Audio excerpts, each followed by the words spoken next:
On the subject of the president's remarks in Poland about President Putin, obviously yesterday he tried to suggest that there was a distinction between his personal views of what he thought was a moral outrage versus an official policy position on the part of the United States. But you know full well something that candidate Joe Biden said virtually every day on the campaign trail, which is that the words of a president matter, that they can, as he often put it, lead a country into war.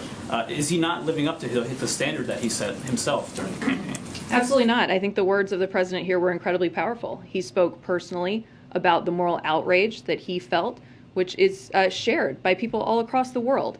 It does not mean he is articulating a change in policy. It does not mean he's laying out a change in U.S. policy. He met with refugees, as again, many of you were on that trip and saw that firsthand some of the pain that Vladimir Putin has inflicted on people who are fleeing their homes and who are seeing their country war-torn.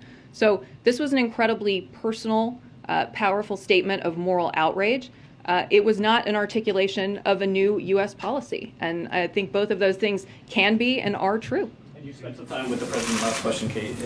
Is he frustrated, or does he regret that those words at the very end of the speech overshadowed a larger message, which obviously he put a lot of thought into in the days leading? Absolutely not. He spoke from the heart. He, as he always does, as you know very well from having covered him for a long time, as many of you do, and as the American people know, he speaks from the heart. He says what he feels. And no, he absolutely does not regret that in any way.